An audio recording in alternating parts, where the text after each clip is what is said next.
Esto es Pensamiento Crítico, soy Carlos Rabascal, bienvenidos a Ecuador TV. El día de hoy tendremos dos analistas económicos, Carlos Latorre, director del Instituto de Investigación Económica de la Pontificia Universidad Católica del Ecuador, y Santiago García, economista y docente de la Universidad Central del Ecuador. Vamos a analizar las propuestas económicas de ambos candidatos.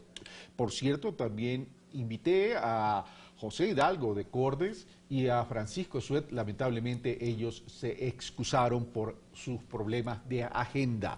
Carlos Latorre, Santiago García, muy buenos días, bienvenidos a Pensamiento Crítico. Gracias, Carlos. Uno de los ejes principales que en este momento se está manejando y seguramente se va a intensificar en la segunda vuelta electoral tiene que ver con el eje económico y el desarrollo del país. Hay una recesión evidente, hay que salir de la recesión, la curva se está revirtiendo, pero hay que aplicar políticas en ese sentido. Hagamos una evaluación entonces desde esa óptica de las propuestas de ambos candidatos. Carlos de la Torre. Bueno, muy bien, muchas gracias, muy buenos días con todos los televidentes.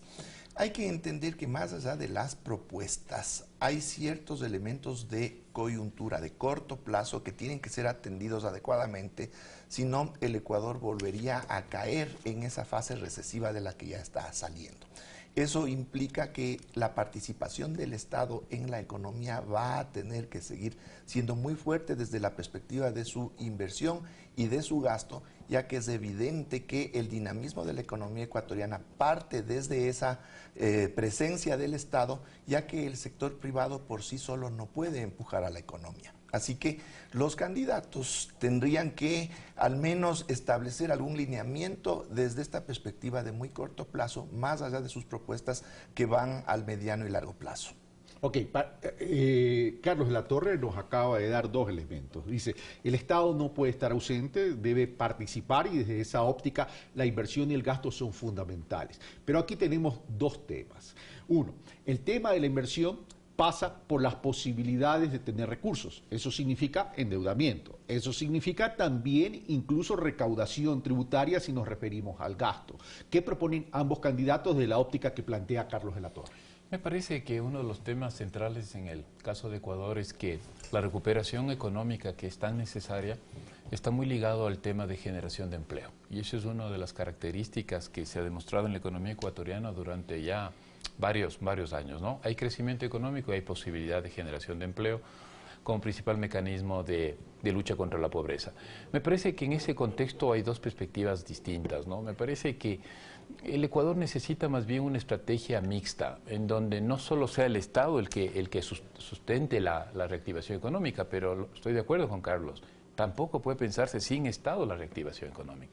Pero del otro lado, reactivación económica solo con la inversión pública en un contexto de escasos recursos, me parece que es un mensaje incompleto. Hay que hacer una estrategia, ¿no es cierto?, combinada, en donde tanto la inversión pública como la inversión privada jueguen un rol fundamental, un rol conjunto para provocar esta, como tú bien lo dijiste, Carlos, esta salida de un proceso recesivo, que entre otras cosas sí conviene decirlo, no ha sido extremadamente largo. Hay países como los europeos que se han demorado muchísimo tiempo en salir del hueco.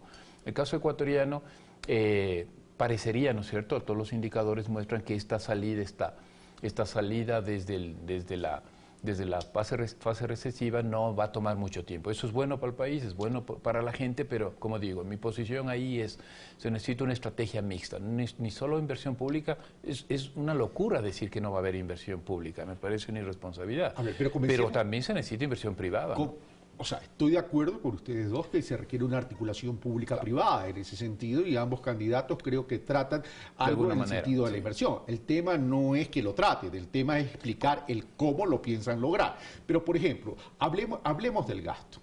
Hablemos del gasto. Carlos Latorre dice un elemento importante dentro de la presencia del Estado es el gasto. Tenemos dos tipos de gasto, gasto corriente y gasto de inversión desde el Estado ecuatoriano. Pero tenemos, el candidato Lasso dice, reducir 3.000 millones, eliminar 14 impuestos. Hoy ya tiene una realidad, una asamblea prácticamente en contra en caso que gane, 74 asambleístas, mayoría absoluta de Alianza País. No sé cómo lo pueda lograr, salvo que en un año piense en una muerte cruzada. Pero si supongamos que disminuye esos 3.000 millones, esos 14 impuestos, eso significaría o que afecta a gasto de inversión, desde el Estado, o afecta a gasto corriente, lo cual significa disminuir burocracia y también significa un problema social y significaría un efecto en el consumo en el Ecuador. Pero por otro lado, viendo al tema de inversión en relación a la disminución del impuesto, estaría también afectando las asignaciones a los gobiernos autónomos descentralizados. Entonces, desde ese punto, ¿qué tan eficiente sería esa propuesta? De ninguna manera es eficiente, es antitécnica y es incoherente. Es incoherente desde esta perspectiva que mencionas, precisamente en la medida que se estarían reduciendo ingresos fiscales frente a una necesidad de mantener al menos un nivel mínimo de gasto y de inversión pública, si no la economía se vuelve a estancar. Pero ¿por qué es, en cambio, es antitécnica? Porque desde una perspectiva ya social, la lógica que está detrás de esta propuesta es precisamente retirar los impuestos que afectan a las personas y las empresas que más recursos tienen en el país, y del otro lado también se ha hablado del establecimiento de una tarifa de impuesto a la renta plana del 15%. ¿Qué quiere decir? Que los que más tienen menos van a pagar y los que menos tienen van a pagar más. Es decir, se eliminaría completamente el concepto redistributivo que tiene el impuesto a la renta y su característica progresiva. Es decir, el que más tiene más paga, que es como estamos ahora. Desde una perspectiva productiva, esto también va a tener repercusiones. La generación de empleo está ligada a mayor producción, pero la mayor producción está ligada a que las empresas puedan vender más. Pero si ahora se va a aplicar impuesto a la renta a los que no están pagando en este momento, se está reduciendo el poder adquisitivo de donde está el grueso de la demanda de bienes y servicios en la economía, y por tanto se estaría frenando la posibilidad de expansión de las empresas y por tanto de creación de empleo. ¿La clase media también se vería afectada en esta política tributaria plana de impuesto a la renta? Claro que sí. ¿Por qué? Porque en gran medida la mayor parte de la población ecuatoriana, y en esa buena parte de la clase media, no está pagando impuestos o está pagando impuesto a la renta por debajo del 15%. Tengamos en cuenta que inclusive alguien que gane hasta cerca de $900 mensuales podría no estar pagando el impuesto a la renta con las deducciones y con la base mínima impositiva. Ahora, con un impuesto plano del 15%, hasta niveles salariales bastante reducidos, inclusive con la remuneración básica unificada, estarían pagando impuestos que por lo pronto no lo están haciendo. Santiago García, el mismo concepto para luego pasar a la propuesta de Lenín Moreno en el sentido de la inversión de gasto y presencia del Estado. No encuentro en el candidato Lasso esa visión de lo que significa el tema de impuestos como no solo como una política recaudatoria de ingresos, sino desde un punto de vista de lo que se conoce como redistribución de los ingresos. Es muy fácil decir, nos vamos a eliminar 14 impuestos innecesarios, eso me parece muy electoral. Pero detrás de eso hay una serie de connotaciones, por ejemplo, la capacidad para financiar todo lo que es el gasto corriente necesario como educación, salud. Me parece que ese es un punto que no se toma en cuenta, me parece que es un tema muy electoral. Yo tengo la cifra, el año 2016 se transfirieron por tema del 21% de participación a los GATS, 2.800 millones de dólares, y los ingresos no permanentes aproximadamente 50 millones de dólares, total cerca en cifras redondas 3.000 millones de dólares. Entonces, el momento en que se reducen los ingresos permanentes precisamente vía impuestos, va a haber menos recursos. Y una de las críticas precisamente que se ha hecho a este gobierno, a este proceso, es que todavía falta muchísimo por hacer para la descentralización. Entonces el discurso de reducir impuestos también va en contra de esa propia crítica, en donde se requiere más bien más recursos para los sectores descentralizados, los gobiernos locales. Parece que hay una inconsistencia, coincido con Carlos en esa parte, me parece que es un tema muy electoral.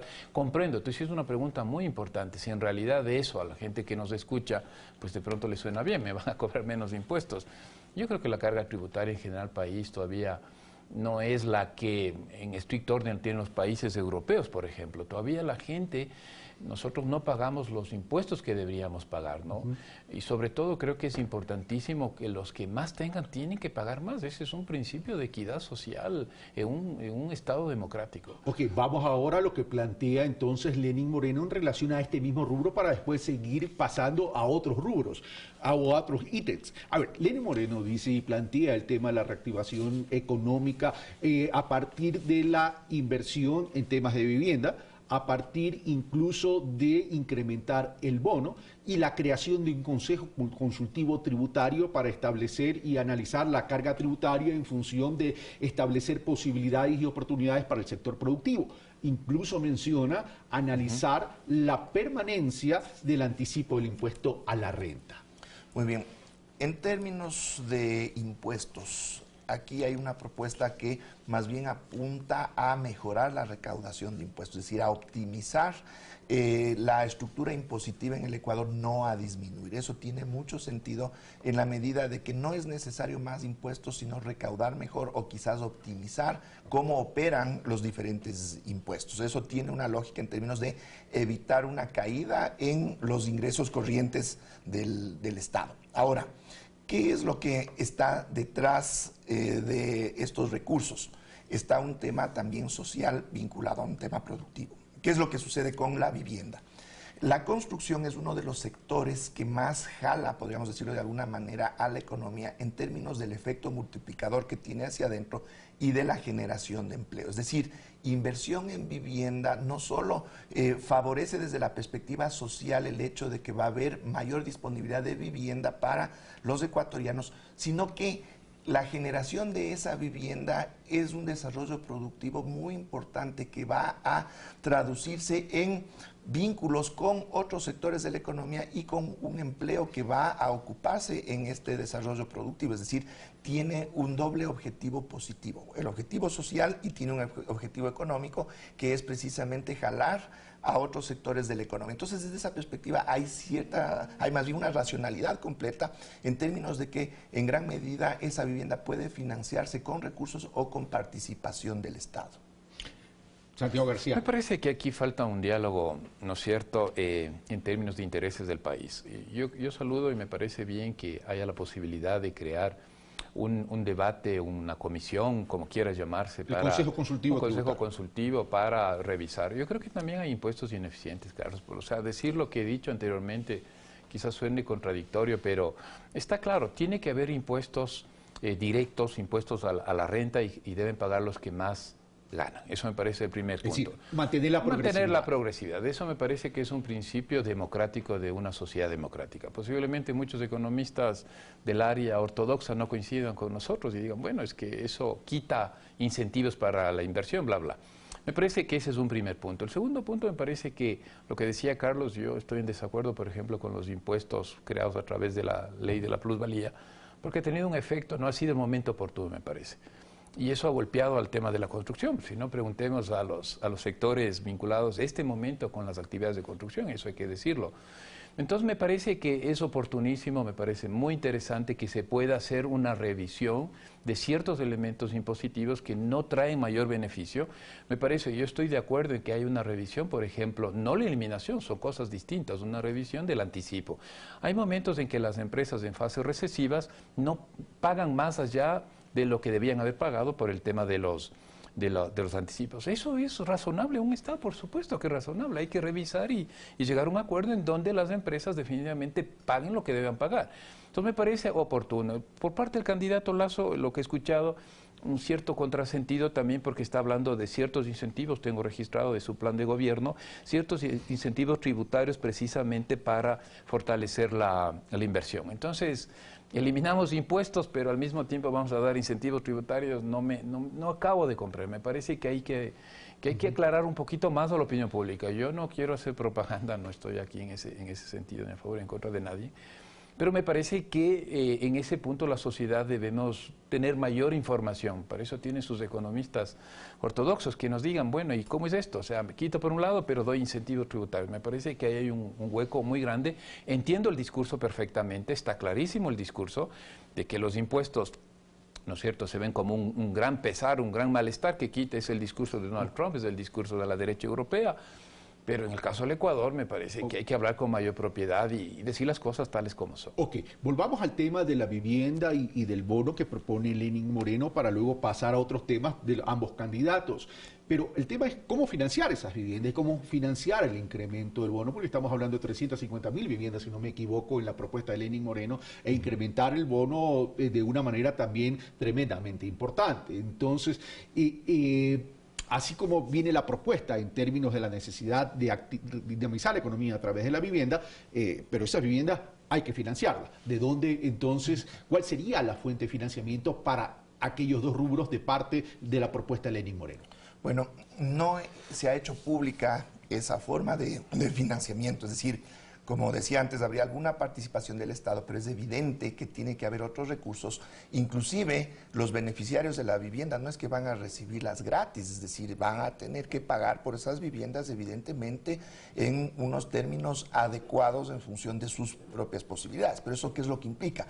Que se va a tener que buscar recursos en algún lugar y hay espacios para esos recursos. El desarrollo de la economía ecuatoriana tiene que estar fundamentado no solo en recursos públicos, en eso yo creo que vamos a estar de acuerdo todos, es decir, tiene que haber también una canalización de recursos privados, que de hecho lo hay. El ahorro de los ecuatorianos en el país es tremendamente importante, es el 30% del PIB lo que se tiene como ahorro financiero en el sistema financiero ecuatoriano, y eso sin contar los recursos que se conoce que están afuera y otros que no estarían afuera.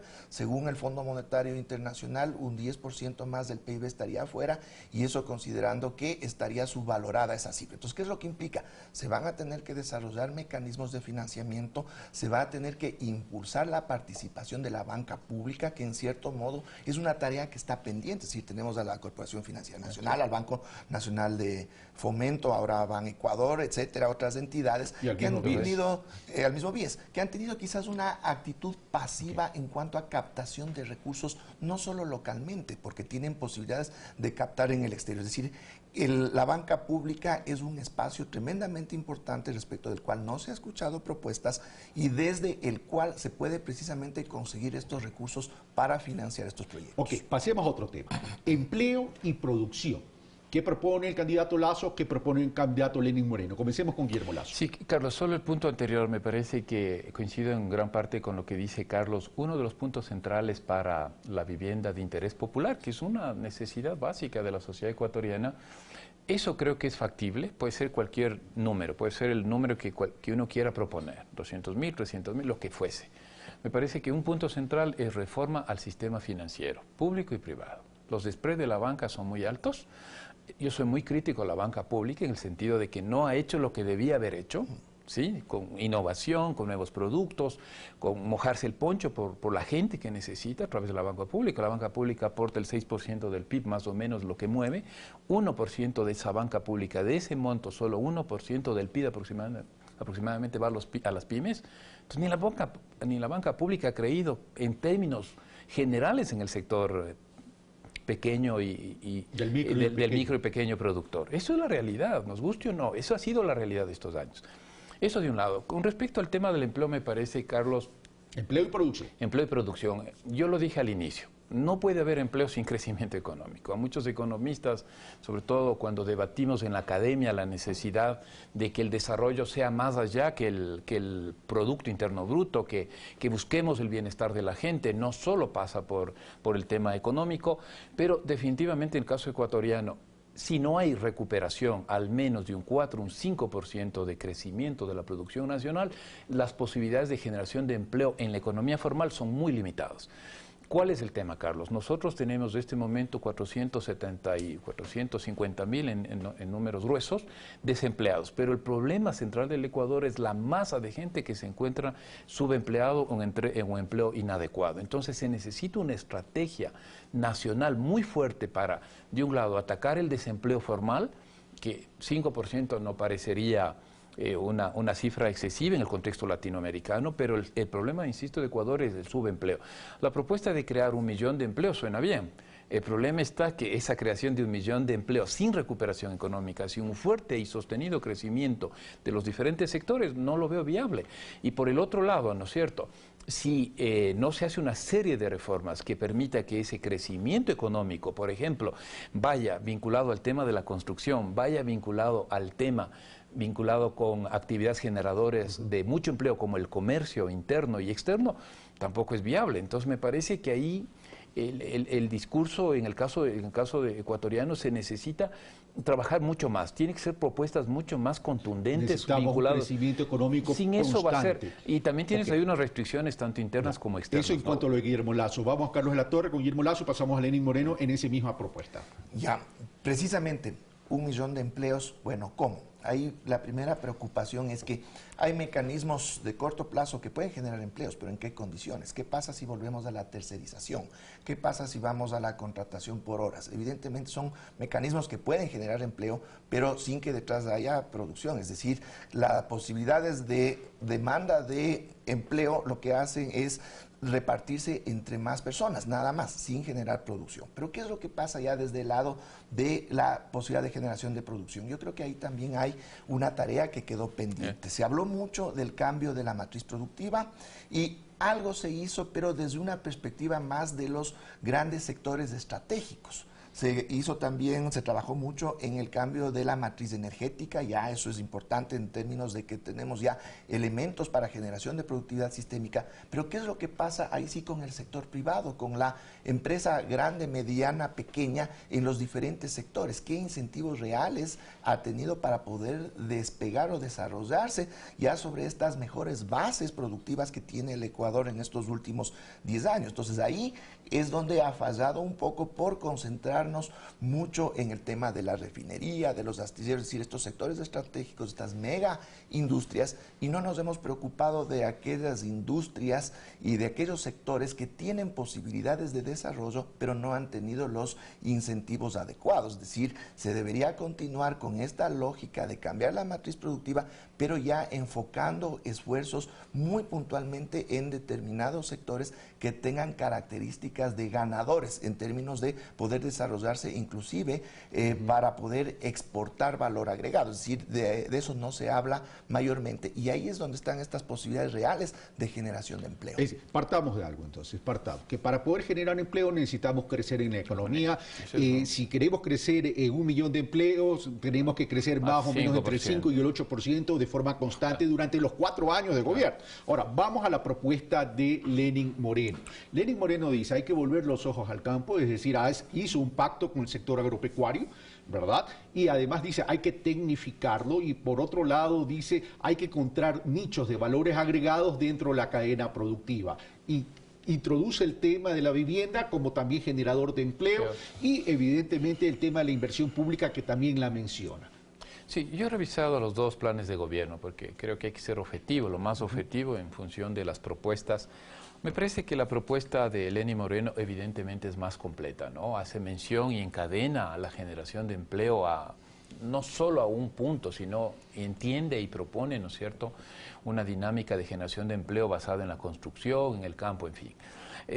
Por parte de Guillermo Lasso me parece que lo anotaba ya Carlos, la propuesta apunta, de hecho se sobreentendería que está proponiendo crecimiento económico, pero apunta mucho y lo dice con mucha vehemencia, no sé, con mucha claridad, flexibilización de los tiempos de trabajo, contrato para jóvenes, reformas en los despidos, es lo que decía Carlos, o sea, podemos tratar de generar oportunidades para la gente, pero vía no producción, sino vía lo que se conoce, ¿no es cierto?, como precarización del empleo. Yo tengo ese temor y no lo aclara el plan de gobierno. Bueno, creo que todo el mundo lo hizo al apuro. Perdóname que sea así tan duro y tan crítico, pero la mayoría creo que lo hicieron muy rápido, ese plan de gobierno registrado en el tribunal, en el Consejo Electoral. Pero bueno, yendo a la materia, me parece que aquí se requiere, Carlos, y yo soy de los economistas que cree mucho en la economía popular y solidaria, me parece que ahí hemos equivocado la visión de la economía popular y solidaria durante todo este tiempo también, en el sentido de que no le hemos dado la importancia que tiene como un gran mina generación de empleo. Y entre otras cosas, la ley de economía popular y solidaria, las reformas que se estuvieron planteadas no fueron aprobadas. Fueron vetadas totalmente. No me gusta para nada la política que ha seguido. Hay cosas buenas como en todo en la vida, pero también hay cosas y limitaciones muy graves, porque no se ha dado la importancia, los encadenamientos, el sostén, el financiamiento, la creencia de que este sector puede ser generador de mano de obra. Y se está apuntando, lo dice el plan de gobierno, soy crítico ahí, que en el plan de gobierno de Lenín Moreno, que empleó, por ejemplo, la gran minería. La gran minería no es generador de empleo, por favor. El petróleo no es... ¿Cuántos de nosotros tenemos familias que trabajan en Petroecuador, señores? Poquísimos.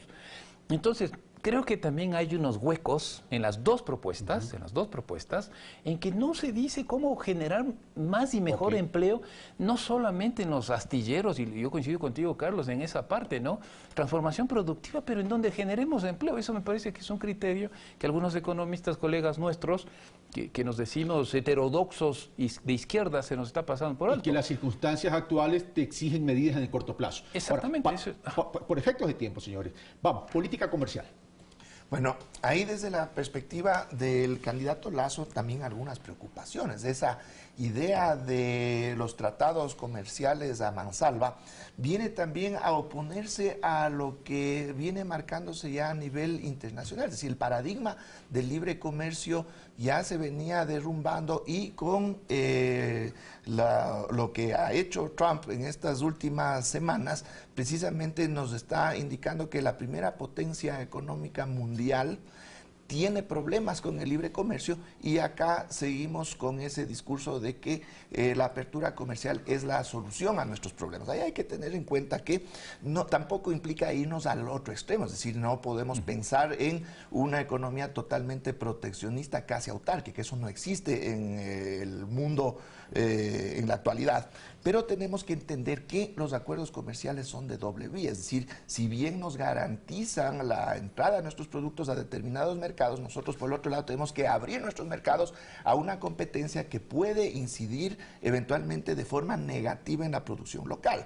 Y también hay que tener en cuenta que qué es lo que estamos exportando al mundo, es decir, apertura para exportar más productos primarios. Bueno, quizás es adecuado, pero ¿a qué costo del otro lado? Entonces eso tiene que balancearse adecuadamente, es decir, no hay que negarnos a establecer acuerdos comerciales eventualmente con otros países, pero estos tienen que ser adecuadamente balanceados y no simplemente argumentar, que porque los Estados Unidos es nuestro principal socio comercial, entonces tenemos que entrar directamente a un acuerdo bajo los términos de ese país y no necesariamente de acuerdo a las condiciones que pueden ser favorables para nosotros. Entonces, desde esa perspectiva hay que tener mucho cuidado.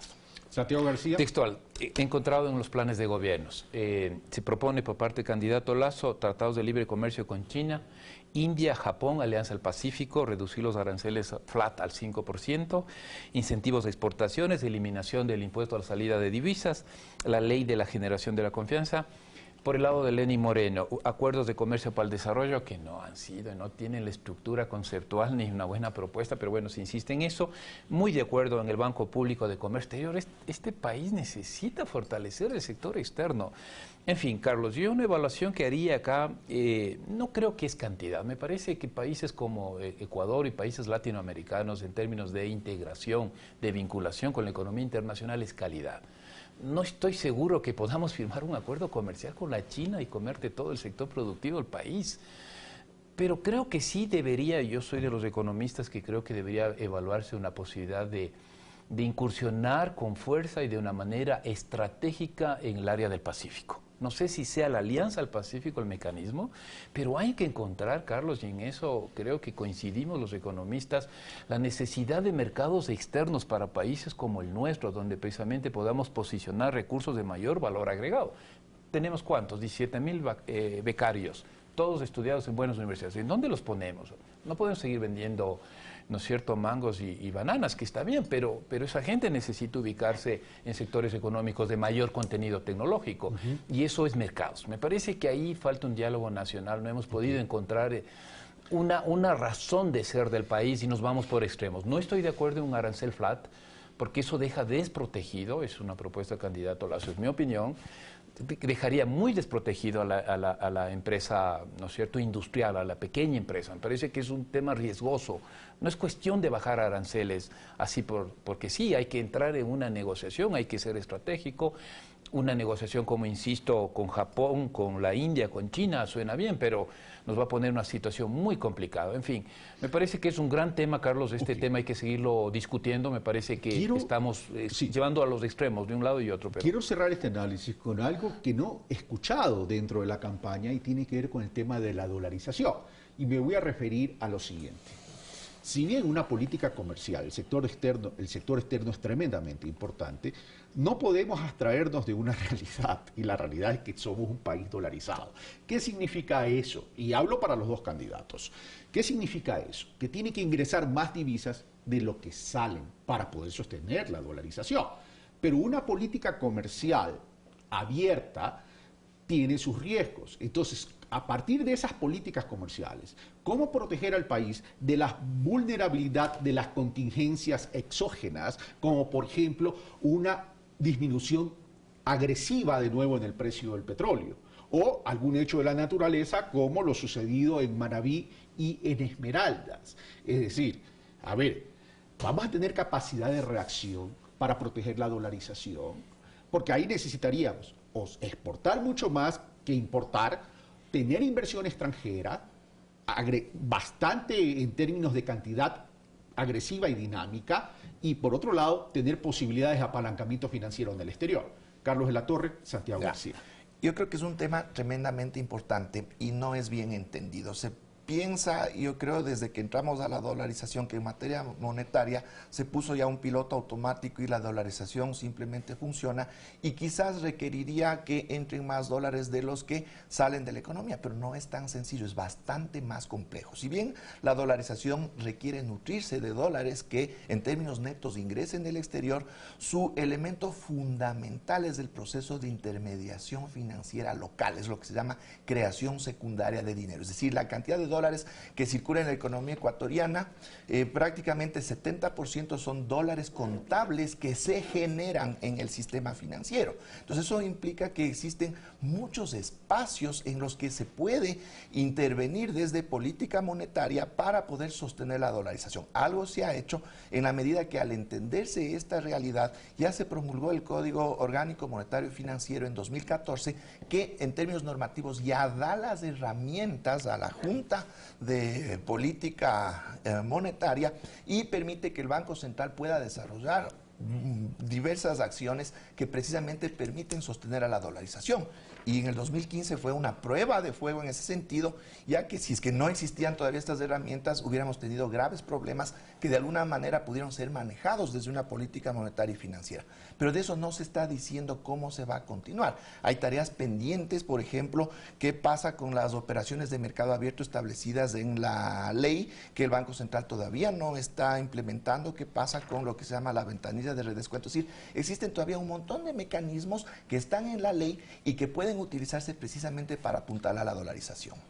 Santiago García. Bueno, yo soy un poquito crítico y menos mal que no está en debate la dolarización en la campaña política. O sea, me parece que todos los dos principales candidatos... No está en debate, pero las políticas que se proponen pueden tener efectos sobre la dolarización. Sí, pero me parece que la dolarización en este momento está de una u otra forma consolidada. Ya deberíamos ser unos completos irresponsables.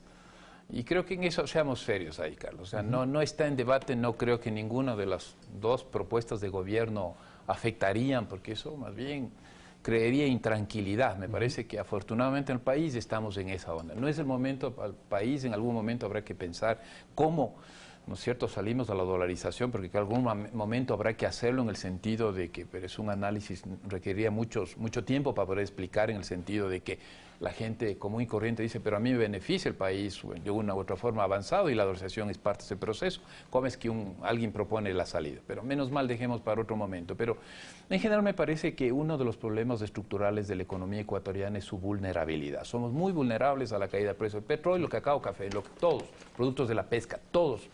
Varían los precios y estamos complicados.